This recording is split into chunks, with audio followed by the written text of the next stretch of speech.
Right, let's continue our discussion here with depression in the workplace. And my guest is Tiene Stander, is the CEO of Hexor, who conducted this survey in the workplace here in South Africa.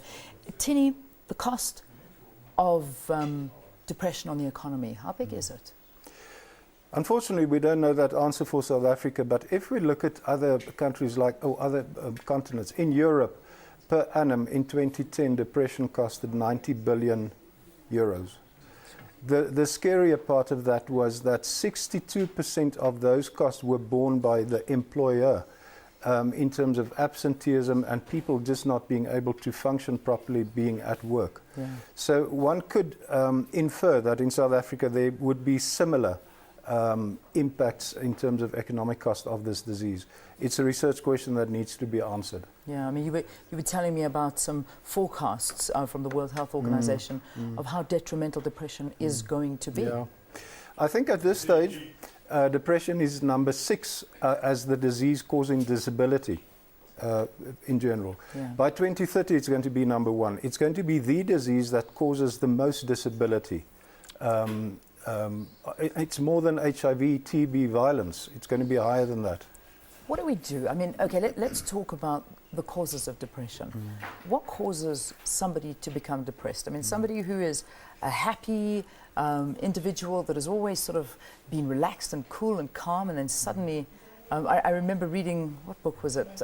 Whatever it was, but they speak about this little dog that comes to visit you, the black dog. The black dog. The black dog that suddenly comes knocking on your door.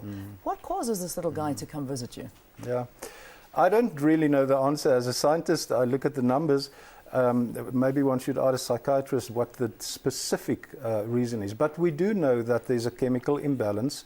We know that the transmitters in the brain change, and we know that we can actually now see it using PET scanners. We will physically see the change in your brain. So it's a physical, visible disease like cancer, which you can see and touch. We can now see it. So it's not pie in the sky, it's there. Yeah. There's no doubt about that. Yeah, so, I mean, if you do a scan of a brain of an individual, you can see that they are struggling from depression. Yeah, it's been shown in the Mayo Clinic in America quite clearly that you can physically see it with a PET scanner, clearly. So in reality, what you're saying is people need to treat themselves for this because it's an illness and it can be fixed? What I'm saying, given this research, this was in people at work.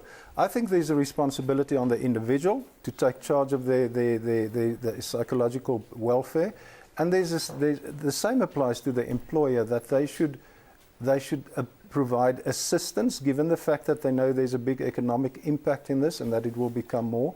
So it's a balance between yourself and the employer in people who are employed. Well, I tell you, we just received a tweet from Nkanyiso Bling, who says, I was very depressed at work until I was transferred. Now I'm the happiest guy in the world. My oppressor was using drugs, all right, whatever that may be. But I mean, you know, it's just a matter of he got out of his situation and it helped. You see, for me, that's a great example of an individual taking responsibility, most likely going to his manager and saying, I'm not happy, and the manager taking responsibility by doing something in assisting him to getting over his depression. He most likely had medication or might not, but the fact is it worked. Yeah, yeah. A lot of people just talking about the fact that people out there don't know depression. It is something that eats you up from the inside. You withhold all emotions until you can't anymore. Then it consumes you until you are empty and become hopeless and helpless. That's from Raymond Alexander.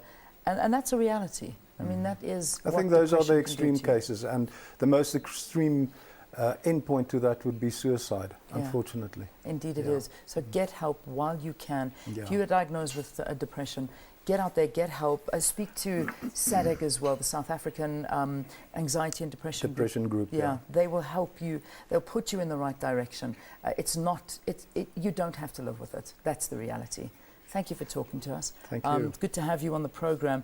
Tiene Stander, the CEO of Hexor, speaking to us about the fact that 24% of the 1,060 workers that were surveyed have depression or have been diagnosed with depression.